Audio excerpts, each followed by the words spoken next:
नंदी के इस व्यवहार के कारण तो महादेव का क्रोध अपने चरम पर होगा ना? फिर क्या हुआ ब्राह्मण देवता? महादेव तो स्वयं परम ब्रह्म है, अनादि हैं, अनंत हैं और किसी भी शाप से परे। इसलिए जो उनका है, कोई शाप देकर उस वस्तु आदि से उन्हें कैसे वंचित कर सकता है? आपके इन्हीं प्रश्नों का उत्तर देने के लिए ही तो हम यहाँ आए हैं महाराज देवदास। सत्य तो ये है कि आपको पिताश्री की महिमा और उनके विषय में सब कुछ ज्ञात होते हुए भी आपने उन्हें उनकी काशी और हमारी माता से दूर कर दिया। माता, यही तो विडंबना है कि कभी कभी ऐसे महाज्ञानी व्यक्ति भी भूल कर बैठते हैं, जैसे दक्ष प्रजापति ने की। स्वयं परम ज्ञानी होते हुए भी दंभ और अहंकार के मद में उन्हें सर्वोच्च होने की भ्रांति हो गई थी और उन्होंने तो ये भी मान लिया था कि वो तो ईश्वर से भी ऊंचे पद पर स्थापित है। और इसी भ्रम के कारण एक ऐसी घटना घटित हुई जिसका बहुत भीषण परिणाम हुआ।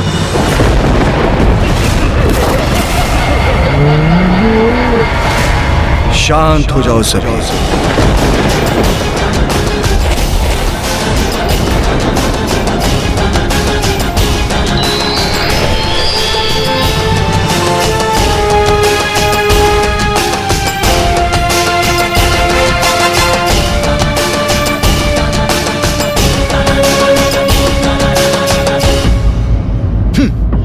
मुझे आतंकित करेंगे इन अघोरी के गण। महादेव ने गणों को रोककर उचित ही किया। नंदी, तुम तो परम ज्ञानी हो, इसलिए तुम्हें तो अपने क्रोध पर नियंत्रण रखना चाहिए, अन्यथा तुम्हारे ज्ञान का क्या लाभ?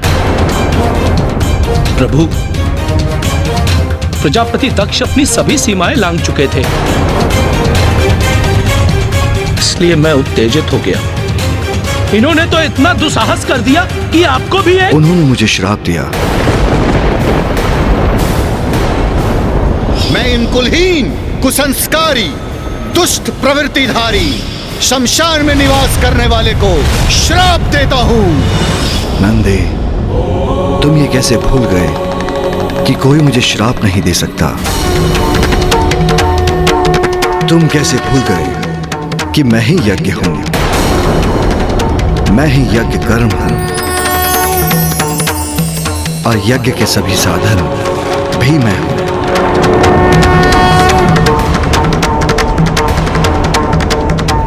यज्ञ की आत्मा भी मैं हूं, यज्ञ प्राण यजमान भी मैं हूं।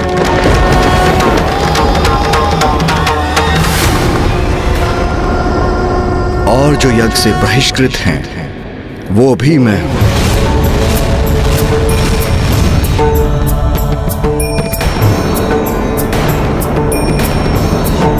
फिर ये कौन? तुम कौन? वास्तव में मैं ही सब हूं। अच्छा, तो इतना अभिमान है इन्हें। मेरे श्राप को व्यर्थ बताकर अपनी महिमा का बखान कर रहे हैं ये वनवासी। महादेव, उससे बहुत बड़ी भूल हो गई। मुझे क्षमा कर दीजिए प्रभु। वृषभ के सिंह भी घातक होते हैं। अघोरी और उसका गण विचित्र स्वांग रच रहे हैं यहाँ। भूल का आभास व्यक्ति के हृदय को निर्मल कर देता है, और फिर भूल कैसी भी हो, व्यक्ति क्षमा योग्य हो जाता है। चलो नंदी।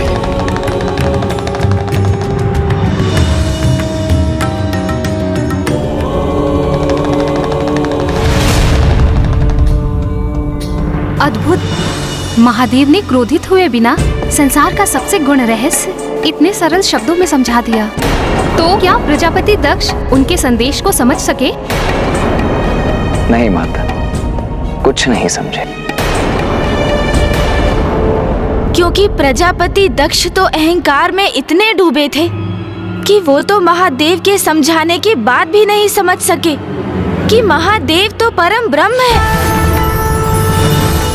वो तो मात्र उन्हें अपना जामाता मान बैठे थे, जिनसे वो अत्यंत क्रोधित थे, और अपने शाप को सत्य में परिवर्तित करने हेतु उन्होंने एक महायज्ञ का आयोजन किया, जिसमें समस्त देवता, ब्रह्मदेव और नारायण आमंत्रित थे। किंतु उन्होंने अपनी पुत्री देवी सती और उनके पति देव महादेव को निमंत्रण नहीं भेजा। किंतु महादेव के मना करने पर भी माता सती अपने पिता दक्ष प्रजापति के यज्ञ में प्रस्तुत हो गईं। और वहां जाकर उन्होंने देखा कि वहां महादेव के लिए तो कोई स्थान ही नहीं था। और जब उन्होंने अपने पिता से इस पर प्रश्न किया तो प्रजापति दक्ष ने महादेव का घोर अपमान किया। जिसे सदैव भूत प्रेत पिशाचों से घिरे रहना प्रिय हो, वो मंगलकारी कैसे हो सकता है? अरे वो तो अमंगलकारी है, वो अकुलीन उदंड है, जिसे स्वच्छता का रत्ती भर भी ज्ञान नहीं। तुम मुझे उसे इस महायज्ञ में आमंत्रित करने के लिए कह रही हो। अरे उसे इस महायज्ञ में तो क्या, मैं किसी यज्ञ में आमंत्रित नहीं करूंगा।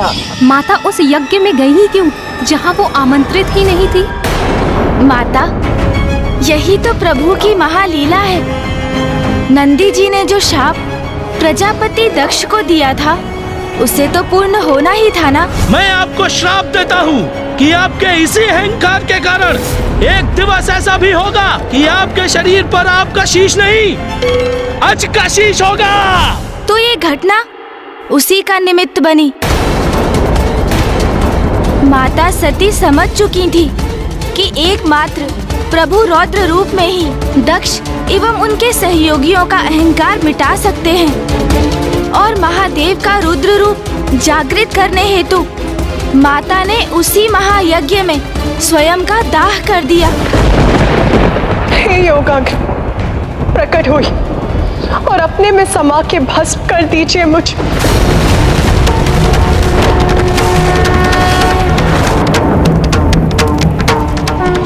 जब महादेव को ज्ञात हुआ कि माता सती ने स्वयं का दाह कर दिया है, तो क्रोध में आकर उन्होंने अपना रौद्र रूप वीरभद्र जी को अपनी जटाओं से प्रकट किया और माता भद्रकाली का आवाहन कर उन्हें दक्ष के विनाश का आदेश दिया।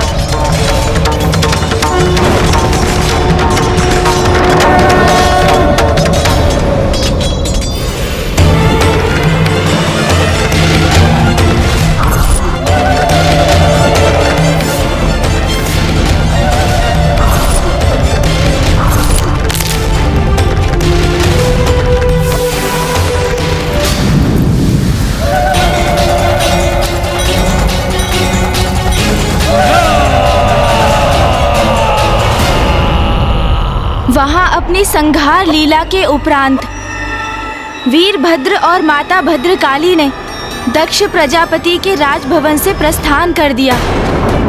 नंदी जी का शाप फलित हो चुका था और दक्ष प्रजापति की पत्नी देवी प्रसूति की विनती सुन और समस्त देवताओं के निवेदन को स्वीकार कर महादेव ने दक्ष प्रजापति को पुनः जीवन दान अवश्य दिया।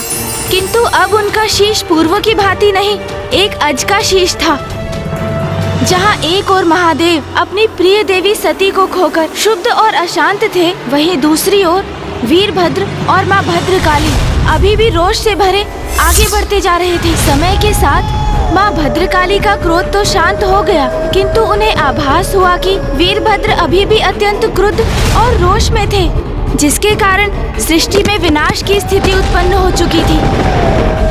ये क्या, इनका क्रोध तो शांत ही नहीं हो रहा है। और इसी प्रकार आगे बढ़ते बढ़ते वीरभद्र जी और माता भद्रकाली गोदावरी नदी के तट तक पहुंच गए।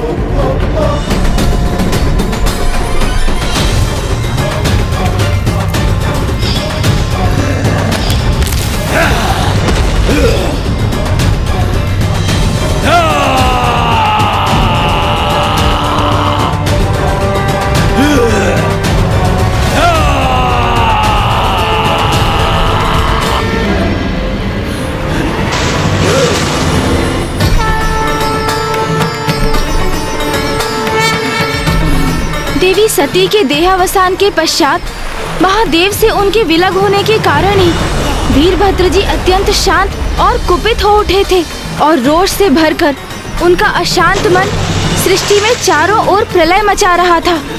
अब अवश्य शांत होंगे प्रभु।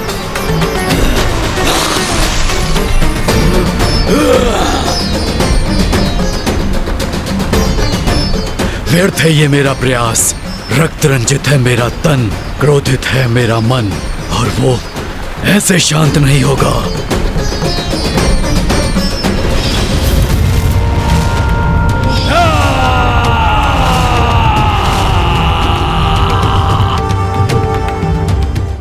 एक ओर गोदावरी नदी के तट पर वीरभद्र जी का क्रोध ज्वालामुखी के समान फटने ही जा रहा था और दूसरी ओर दक्ष प्रजापति के राजभवन में महादेव देवी सती के पार्थिव शरीर को अपनी भुजाओं में भर स्वयं पर नियंत्रण खो बैठे थे।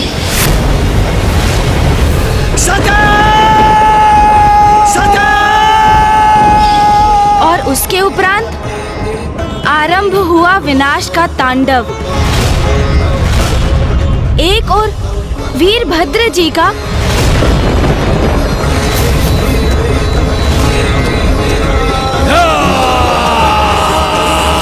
तो दूसरी ओर स्वयं महादेव का।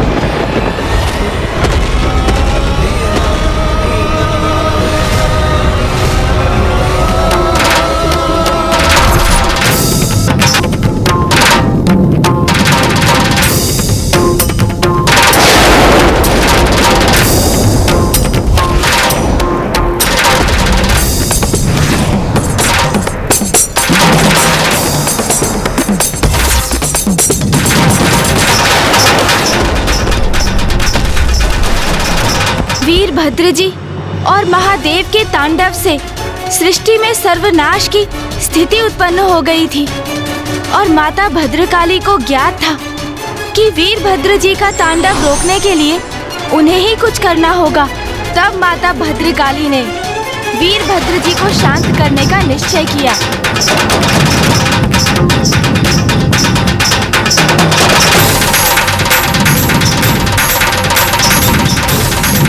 प्रभु के आवेश से उत्पन्न ऊर्जा तो मुझे उन तक पहुंचने भी नहीं दे रही है और उन्हें तो जैसे मेरे होने का आभास भी नहीं, किंतु मुझे उन्हें शांत करना ही होगा, उन तक पहुंचना ही होगा मुझे।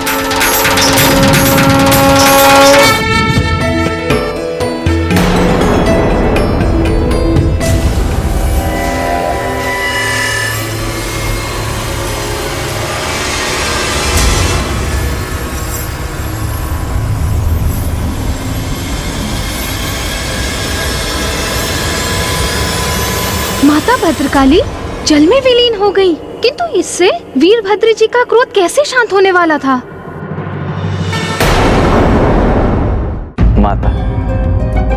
माता भद्रकाली जब पुनः जल से बाहर आई तो वो अपने मूल रूप से भिन्न रूप में थी।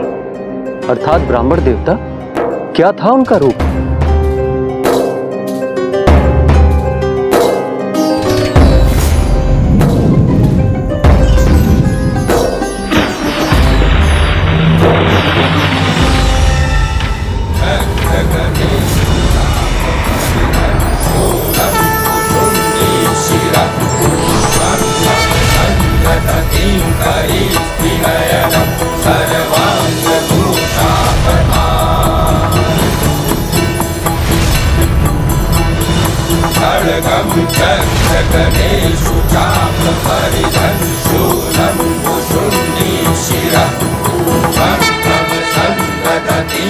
आपने यहाँ आकर अपने सौम्य सौंदर्य रूप से मुझे अवसाद और आवेश से मुक्त किया।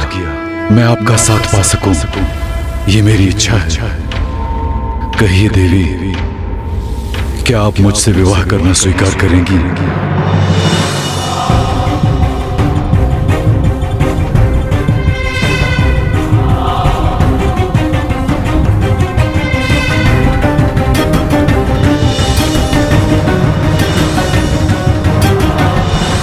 नहीं,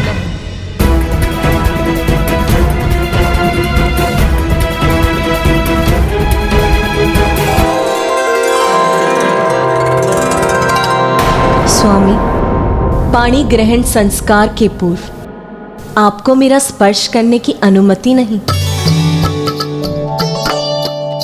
अर्थात माता वीरभद्र जी से विवाह के लिए तैयार हो गईं।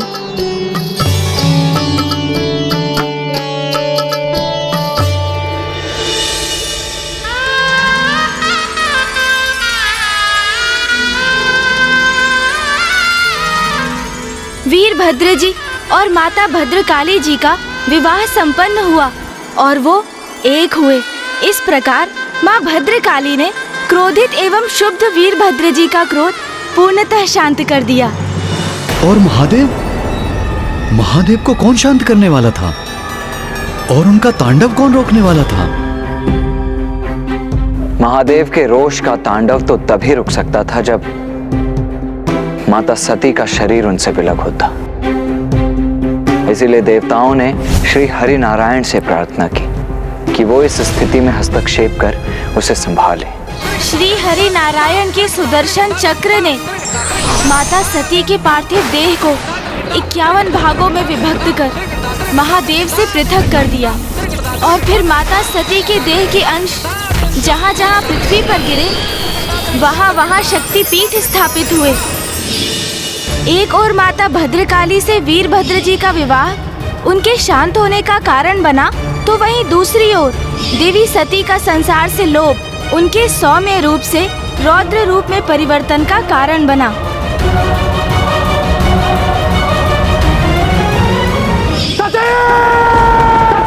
माता सती के देह से विलग हो जाने से भी महादेव सामान्य नहीं थे।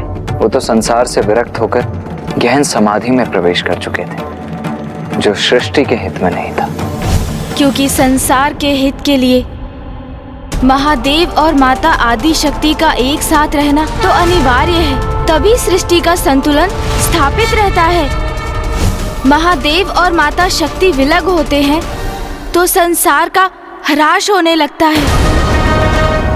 महादेव और माता आदि शक्ति यदि विलग होते हैं तो पाप और बुराई अपने पैर पसारने लगते हैं।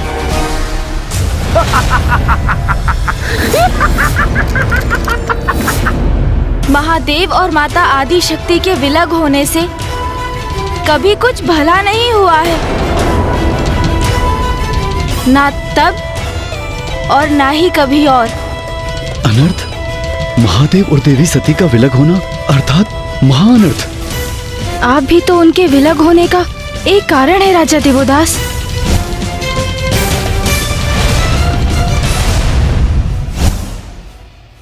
महादेव तो समाधि में चले गए थे, किंतु सती माता तो थी नहीं, तो महादेव को उनकी अवस्था से कौन निकालने वाला था? माता शैलपुत्री। शैलसुता है जग कल्याणी, जय मां शैलपुत्री। महादेव को पूर्ण किया तूने, तू है मां अधिष्ठात्री। वो ईश्वर और स्वयं के अस्तित्व में भेद न मानकर स्वयं को ईश्वर का ही भाग मानती थी और ईश्वर में अटूट विश्वास रखती थी, जिसके फल स्वरूप उन्हें सदाचारी देवता पुत्र रूप में प्राप्त हुए, अर्थात इंद्रदेव, सूर्यदेव, वायुदेव, वरुण देव और अग्निदेव। ऋषि कश्यप की द्वितीय मुख्य पत्नी माता दिति माता अदिति के विपरीत थी।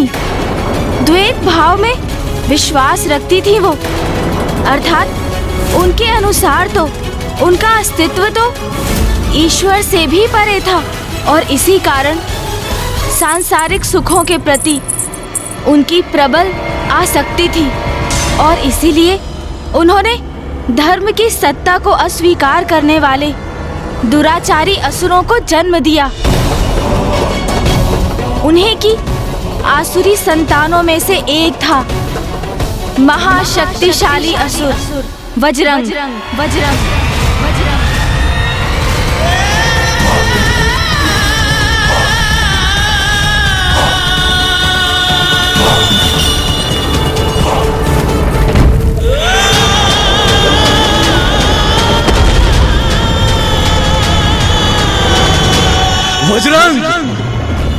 वज्रंग हूं मैं।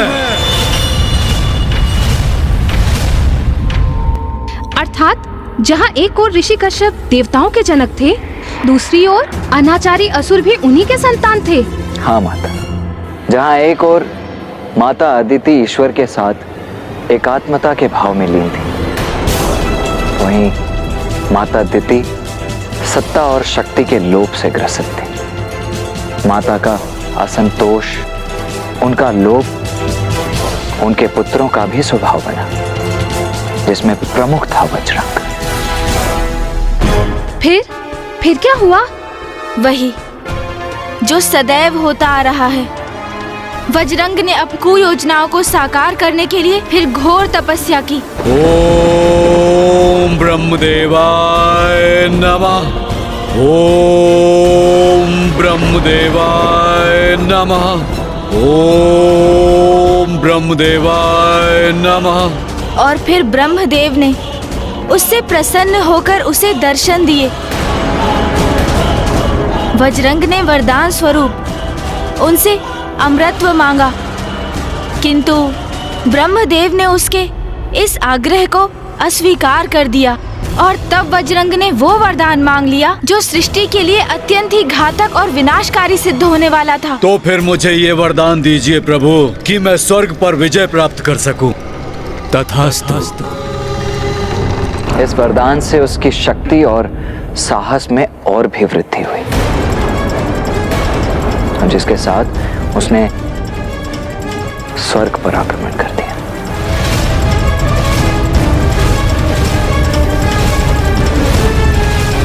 तुम अपनी शक्ति का दुरुपयोग कर रहे हो वज्रंग, किंतु मुझे ज्ञात नहीं तुम ऐसा क्यों कर रहे हो। तुम माता अदिति के पुत्र हो, हम एक ही पिता की संतान हैं। फिर तुम ये कैसे भूल सकते हो कि हम भ्राता हैं। और अब मैं अपने भ्राता से उसका स्वर्ग छीन रहा हूँ। आज से ये स्वर्ग मेरा हुआ। आज से तुम सभी देवता कारावास में मेरे बंदी बनकर रहोगे।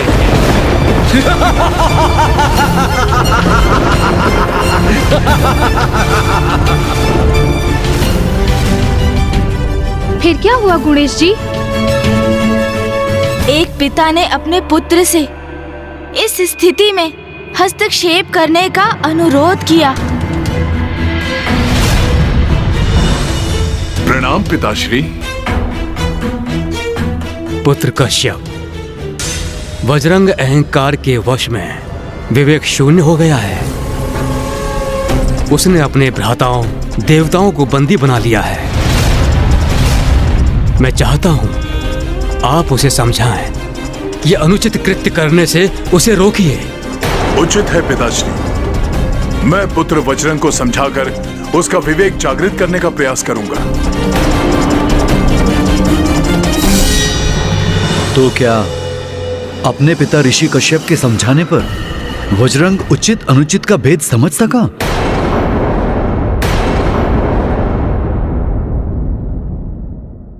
महाराज, यदि कोई व्यक्ति अपने उचित मार्ग से भटक जाता है तो उसकी बुद्धि भ्रष्ट हो जाती है। फिर वो अपने शुभ चिंतकों को भी अपना शत्रु मान लेता है और उचित सुझाव को भी स्वीकार नहीं करता। ऐसी अवस्था में उसके माता पिता ही उसे सन्मार्ग पर लाने का अंतिम उपाय बनते हैं। यदि वो व्यक्ति अपने माता पिता के वचनों को गंभीरता से ले, उनके सुझावों को आत्मसात कर ले, तो वो पुनः सन्मार्ग पर आकर अपने भूलों को सुधार सकता है। इसी विचार से एक पिता अपने पुत्र को समझाने गए। पुत्र वज्रंग,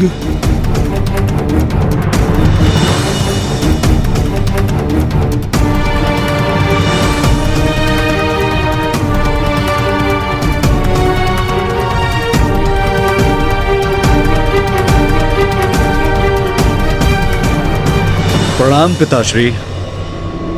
मेरे नवीन निवास स्वर्ग में आपका स्वागत है।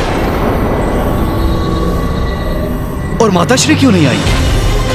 वो अपने पुत्र को इंद्र के सिंहासन पर स्थित देख अति आनंदित होती हैं। तुमने सर्वथा उचित ही कहा पुत्र। उचित कहा कि जिस सिंहासन पर तुम अपना अधिकार जता रहे हो वो वास्तव में इंद्रदेव का आसन है। नहीं नहीं पिताश्री, मेरा अर्थ था कि अब ये इंद्रदेव का सिंहासन नहीं है। इस पर केवल मेरा अधिकार है। मैंने इस पर विजय प्राप्त कर इस पर अपना अधिकार स्थापित किया है। अच्छा, ये तुमने कैसे किया पुत्र? और कैसे पिताश्री? मैंने इस स्वर्गलोक पर आक्रमण किया और सभी देवताओं को उनके स्थान से हटाकर स्वयं उनकी जगह पर स्थान ग्रहण किया। अर्थात तुमने बल का दुरुपयोग कर देवताओं से उनका स्वर्ग और इंद्रदेव से उनका सिंहासन छीन लिया। मैं तुम्हारा और इंद्रदेव दोनों का पिता हूं। मैंने तुम दोनों भ्राताओं में कोई भेद नहीं किया। आज तुमने अपने अनुचित कृत्य के द्वारा मुझे ऐसा करने पर विवश कर दिया। पुत्र स्वर्ग देवताओं का है, तुम्हारा नहीं।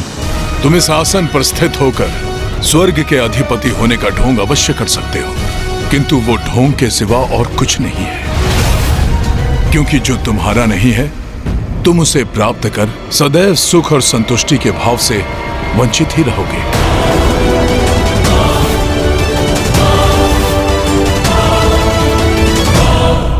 तुम देवी दीदी के पुत्र हो, जो कि अत्यंत महत्वाकांक्षी हैं। उन्हें सत्ता प्राप्त करने की प्रबल इच्छा है, किंतु तुम मेरे भी पुत्र हो और मुझे पूर्ण विश्वास है कि तुम्हें जीवन के किसी पड़ाव पर यह ग्लानि अवश्य सताएगी कि तुमने ये सब बलपूर्वक प्राप्त किया जो तुम्हारा था ही नहीं। तुम अधिकारी नहीं थे। अपने भ्राताओं का अधिकार छीनकर उन्हें कारावास में डालने की इस घटना के लिए तुम स्वयं को अवश्य धिक्कारोगे। उस कर्म का कोई औचित्य नहीं है जिसके लिए भविष्य में प्रायश्चित करने के लिए विवश होना पड़े। पिता हूं तुम्हारा, तुम्हें उचित और अनुचित का भेद कराना मेरा कर्तव्य है, किंतु आगे तुम्हें क्या करना है इसका निर्णय तो तुम्हें ही लेना है पुत्र वज्रंग।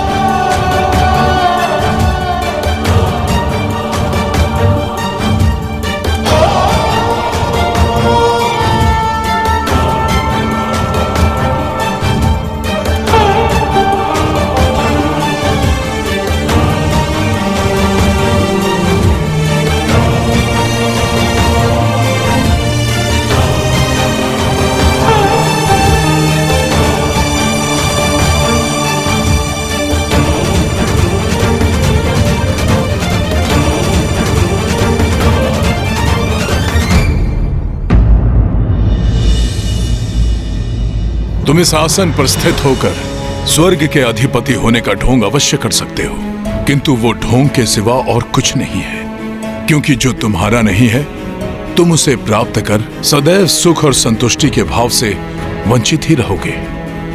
क्या हुआ महाराज, जो आप इतने गहन विचार में डूब गए? क्या जो कुछ ऋषि कश्यप ने अपने पुत्र वज्रंग से कहा उससे आप सहमत नहीं है?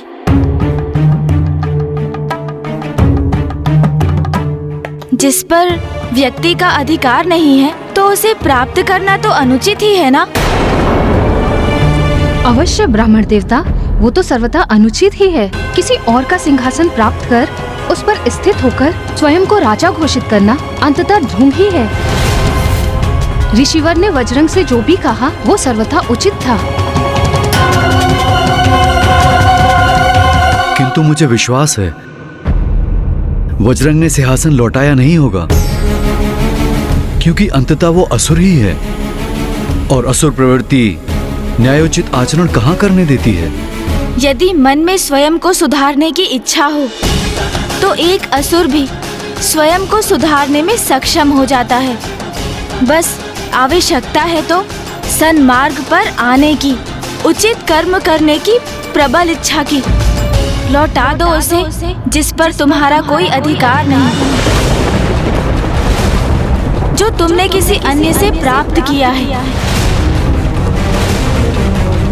ये सिंहासन जिस पर स्थित हो तुम, उसे उसके वास्तविक अधिकारी के लिए रिक्त कर दो।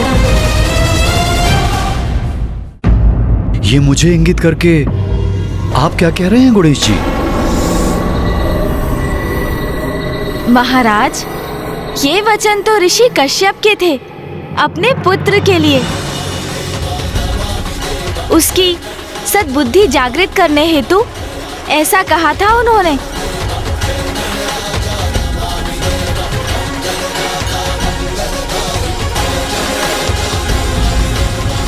तो जब वज्रंग ने अपने पिता ऋषि कश्यप के कठोर वचन सुने तो उसे अपनी भूल का आभास हुआ।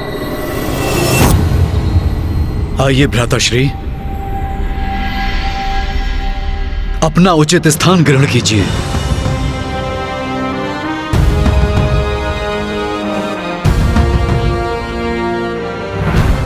भ्राता इंद्र, मुझे क्षमा करें।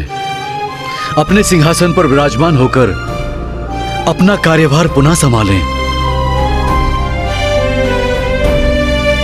मैंने पिताश्री के वचन सुने और मुझे ज्ञात हो गया, जिस सुख को मैंने बल से प्राप्त करने का प्रयास किया वो स्थायी नहीं। स्थायी सुख तो मात्र ईश्वर के जुड़ाव से ही प्राप्त हो सकता है।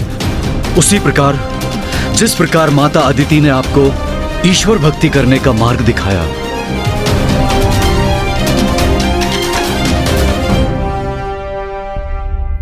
बजरंग, तुम हमारे भ्राता हो, इसलिए मैंने तुम्हें क्षमा किया। इसलिए मैं तुमसे अनुरोध करता हूं, तुम यहीं स्वर्गलोक में स्थित होकर मेरी राजसभा में मंत्री पद स्वीकार करो। नहीं भ्राता इंद्र, मेरी तो बस अब एक ही धुन है, ईश्वर से जुड़ाव की धुन। ईश्वर की भक्ति में लीन होकर मैं परम सुख और आनंद प्राप्त करना चाहता हूं। और ईश्वर से जुड़ाव का केवल एक ही मार्ग है, तप का मार्ग। इसलिए मैं कठोर तप करने जा रहा हूं। इसलिए अब मुझे आज्ञा दीजिए। मुझे तुम पर गर्व है। वज्रंग पूर्ण रूप से परिवर्तित हो गया। सत्ता के लोभ को त्याग कर तप में लीन हुआ, सदाचारी जीवन जीने लगा। और ये सब इसीलिए हुआ क्योंकि उसने अपने पिता के वचन सुने। वज्रंग के साथ उसकी पत्नी वारंगी भी थी, जो सदा अपने तपस्वी पति की सेवा में लीन रहती थी। तो ऋषि कश्यप वज्रंग से उत्पन्न संकट को निवारण करने में सफल हुए? नहीं महाराज, ऋषि कश्यप तो अपने पुत्र वज्रंग के हृदय परिवर्तन करने में समर्थ थे, किंतु ब्रह्मांड वो तो अभी भी माता आदि शक्ति के अभाव से जूझ रहा था, क्योंकि उनकी अनुपस्थिति के कारण संसार में दुष्टता का प्रभाव होता है। और इस बार भी ऐसा ही कुछ हुआ। और वो थी वज्रंग की पत्नी वारंगी। अपने पति की भांति निर्मल नहीं हुआ था, अपितु वो सभी सुख पाना चाहती थी जिन्हें वज्रंग त्याग कर आया था।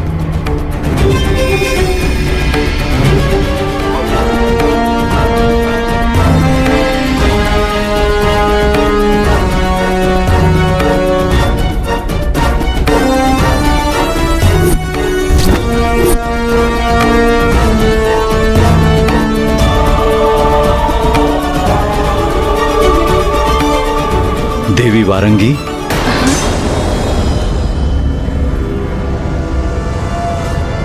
तुम कुशल तो हो ना प्रिय? क्षमा कीजिएगा नाथ, वो निद्रा का प्रभाव छा गया था मुझ पर।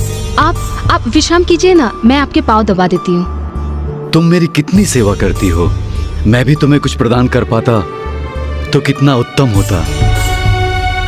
वो तो आप अवश्य कर सकते हैं। मुझे जो चाहिए वो आप मुझे दे सकते हैं। तो फिर मांगो वारंगी, क्या चाहिए तुम्हें?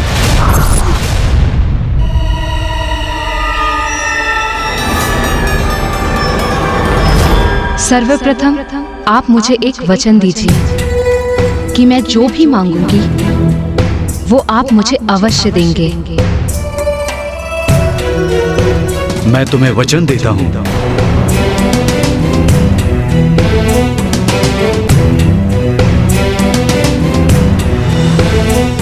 स्वामी, मुझे आपसे एक ऐसा पुत्र चाहिए जो हरि का विरोधी बने और त्रिलोक का विजेता, त्रिलोक का विजेता, त्रिलोक का विजेता, त्रिलोक का विजेता, त्रिलोक का विजेता। वारंगी, तुम्हारे अंतर में अभी तक देवताओं के प्रति द्वेष विद्यमान है, और वो तो सदा रहेगा। आप मुझे वचन दे चुके हैं स्वामी, और अब आपको मुझे ऐसा प्रतापी पुत्र प्रदान करना ही होगा।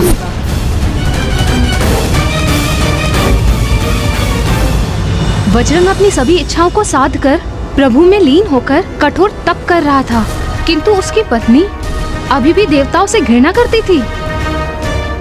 तो फिर वज्रंग ने क्या किया?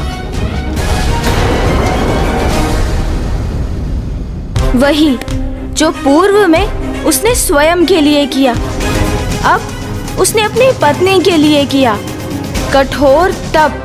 ओम ब्रह्मदेवाय नमः, ओम ब्रह्मदेवाय नमः, ओम ब्रह्मदेवाय नमः। और एक बार पुनः ब्रह्मदेव उसके समक्ष प्रकट होने के लिए विवश हुए। मुझे खेद है ब्रह्मदेव कि अब जो मैं आपसे वरदान मांगने जा रहा हूँ उससे आप कुछ चिंतित अवश्य होंगे, किंतु मुझे यही वरदान चाहिए। मुझे एक ऐसा पुत्र चाहिए जो त्रिलोक विजेता भी हो और हरिद्वेषी भी। पुत्र वज्रंग, ये क्या मांग रहे हैं? ऐसा पुत्र तो संसार के लिए संकट बन जाएगा, सभी को अपार कष्ट देगा। तुम्हें ज्ञात है कि मैं तुम्हें वरदान देने के लिए विवश हूं। मेरी विवशता का अनुचित लाभ मत उठाओ पुत्र। विवश तो मैं भी हूं ब्रह्मदेव, अपनी पत्नी को दिए वचन के कारण, इसलिए आपको तो मुझे यही वरदान देना होगा। तथास्तु। धन्यवाद ब्रह्मदेव। किंतु ब्रह्मदेव के इस वरदान के फल स्वरूप ही सृष्टि पर एक भीषण संकट उत्पन्न होने जा रहा था, इसीलिए अब और भी अधिक महत्वपूर्ण हो गया था माता शैलपुत्री का आविर्भाव, क्योंकि माँ शैलपुत्री की अनुपस्थिति में सृष्टि में सदा ही असंतुलन रहा है, पूर्व में भी और अब भी।